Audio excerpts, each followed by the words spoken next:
Guerreiras do K-pop é a animação mais assistida do ano e marcou os fãs com sua história intensa, trilha sonora poderosa e personagens inesquecíveis. Mas você sabia que algumas cenas, músicas e até personagens foram deixados de fora da versão final do filme? Música de confronto. Agora segura essa. Existe uma cena deletada que poderia ter sido uma das mais emocionantes e musicais do filme. Em um momento chave, Celine e a líder das Untrix iriam cantar uma música juntas. A ideia era que, durante essa canção, Celine explicaria tudo o que aconteceu com a mãe da Rumi, revelando a verdade por trás da tragédia que destruiu aquele trio lendário de caçadoras. Mas, como tudo que é bom dura pouco, cortaram a cena, sem dó, sem aviso, sem refrão. E com isso, o filme perdeu a chance de mostrar um momento profundo e revelador, porque essa não seria só uma música bonitinha. Imagina o impacto. Já meio perdida por descobrir que é metade demônio, teria que lidar com o fato de que a mulher que cuidou dela a vida inteira foi a mesma que tirou a vida da sua mãe. Dá para ouvir o som do coração partindo aí? E aí vem a pergunta que não quer calar. Por que Celine criou a Rumi? Então, seria um gesto de culpa? Uma tentativa de redenção?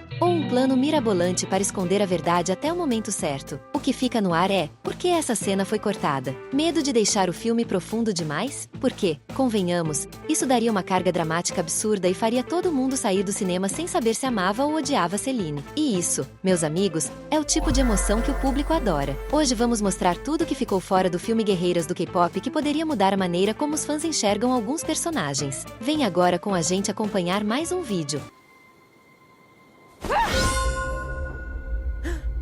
Adoção. Outra cena fofíssima e simbólica que foi simplesmente cortada do filme. Isso mesmo, a adoção do tigre azul e do corvo, os bichinhos de estimação do Dino. Quem aí não queria ver esse momento de amor, união e aceitação? Pois é, ele existia, mas ficou no limbo das cenas deletadas. A cena mostraria as meninas da Untrix adotando as duas mascotes após os eventos finais da batalha. Eles encontrariam um novo lar cheio de carinho, respeito e glitter espiritual. Um momento de aquecer o coração. Aliás, existe uma pista muito clara de que isso realmente aconteceu nos bastidores do roteiro. A Zoe aparece usando uma blusa com um tigre, o que praticamente confirma que ele foi adotado pelas garotas. Mas, como? Quando? Por quê? Nada disso é mostrado. Faltou uma simples ceninha para fazer a galera chorar de emoção. E isso se conecta com outra cena importante. Aquela em que a Mira, preocupada com a Rumi, entra no quarto para conversar com ela, que está claramente esquisita, cheia de conflitos internos depois de descobrir sua herança demoníaca, e faz de tudo para esconder os bichinhos. A adoção seria a prova final de que elas a aceitavam completamente, com todos os seus lados até os meio demoníacos. Um momento lindo, doce e poderoso que foi arrancado do filme como se não fosse importante. Mas era.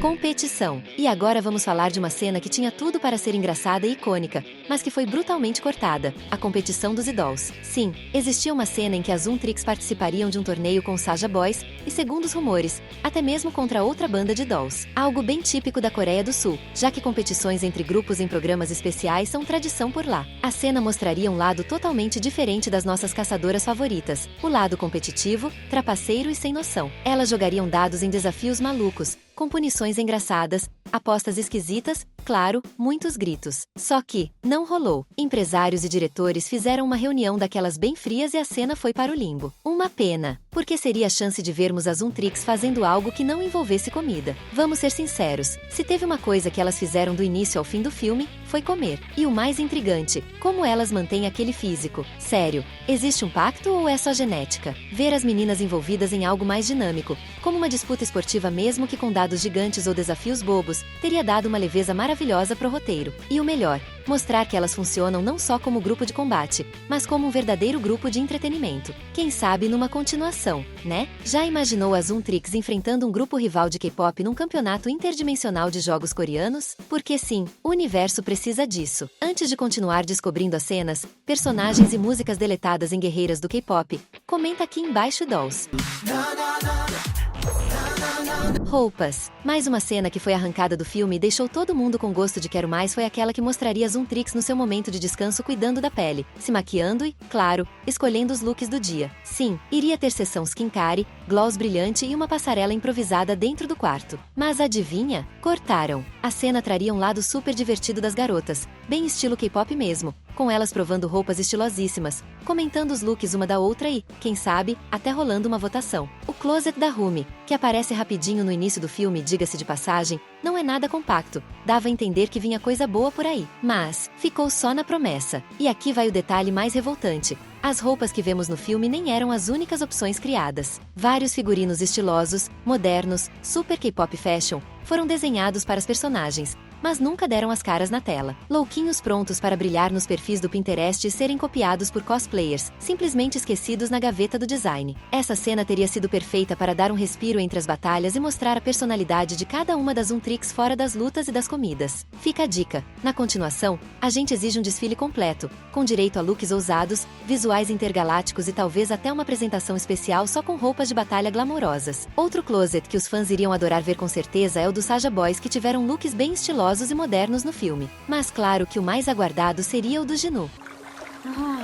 Pai da Rumi. O primeiro grande esnobado da história foi ninguém menos que o pai da Rumi. Sim, ele, ou melhor, ninguém sabe quem é. Nenhuma foto, nenhuma lembrança, nem um bilhetinho no fundo da gaveta. Isso, claro, deu origem à teoria mais maluca da fanbase, a de que o pai da Rumi seria o próprio Guimá. Mas, infelizmente, essa teoria foi por água abaixo. Alguns ilustradores que trabalharam no filme confirmaram que o pai da Rumi era, de fato, outro. E, segundo eles, existia até uma cena linda em que ela se lembrava dele. Só que, adivinha, foi cortada. Agora, segura essa. Tem outra teoria dizendo que Rumi seria filha de um demônio super poderoso, mais poderoso até que o Guimá. Mas então, por que esse papai nunca apareceu? Será que existe algum segredo escondido? Ou talvez, o pai dela nem fosse um demônio, e sim um humano que vendeu a alma por fama e dinheiro com pacto sombrio. E aí ele virou um Gishin, um espírito vingativo preso no inferno. Não é exatamente um demônio, mas também não é flor que se cheire. E aí tudo faria sentido. A Rumi não é controlada pelo Guimá. E para deixar o caldeirão mais fervente, existe uma teoria dizendo que o pai dela não foi embora coisa nenhuma, e sim foi eliminado pela própria Celine, a caçadora de demônios. Tudo isso pode parecer loucura agora, mas na continuação do filme, vai que o Guimá é, de fato, o pai da Rumi? Olha o plot twist vindo aí. E agora é o momento certo para você que ainda não é inscrito no canal se inscrever. Assim, você não perde nenhuma novidade. Mãe da Rumi. Ainda sobre o passado da Rumi, uma ausência que deixou um buraco no coração dos fãs foi a da mãe dela, que foi simplesmente cortada da história. Sim, cortada. Mas a verdade é que ela era importante. A mãe dela fazia parte do lendário trio de caçadoras junto com Celine. O problema? A história da Rumi e da mãe nunca foi contada direito. Pior ainda, uma cena importantíssima foi deletada. Depois que o segredo bombástico da líder das Untrix foi revelado, você sabe,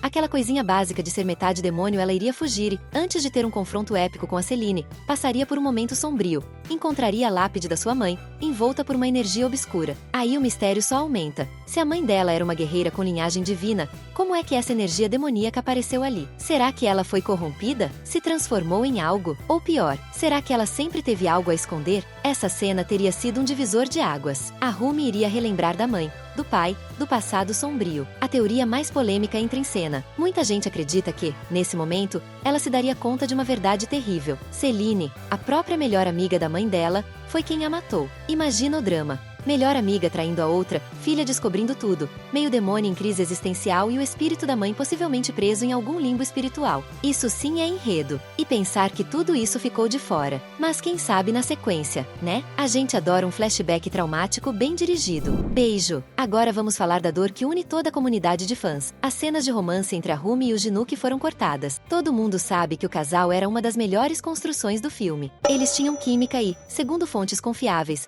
vulgo ilustradores e roteiristas que deram com a língua nos dentes, eles teriam 3 beijos ao longo da história. 3. E quantas chegaram até a gente? Nenhuma. A primeira cena romântica seria no aquário, em um momento super íntimo e bonito, com os dois conversando sobre a vida, refletindo sobre os traumas e um beijinho discreto, mas cheio de sentimento. O segundo beijo viria no final da música livre. Quando eles se olharam, todo mundo estaria esperando aquele momento mágico. E sim, no roteiro original eles se beijariam ali, encerrando a música com um toque digno de filme épico. E o terceiro beijo, esse sim daria Oscar de melhor sofrimento amoroso, seria quando Jinu se joga na frente do ataque do Guimá para proteger a amada. Mas adivinha? Cortado. Os fãs, obviamente, não aceitaram isso calados. Já tem petição rolando, protesto no Twitter e gente exigindo que a diretora ou o roteirista deem um jeito de trazer o Ginu de volta, nem que seja no plano espiritual ou num flashback com trilha sonora da sofrência. Porque o público quer beijo e final feliz. E se você acha que parou por aí, tem mais. Sabe aquela luta no banheiro masculino? Sim, a famosa batalha no meio do vapor. Tinha uma cena em que a Rumi rasgava sem querer a camisa do Gino, revelando seu tanquinho. Mas,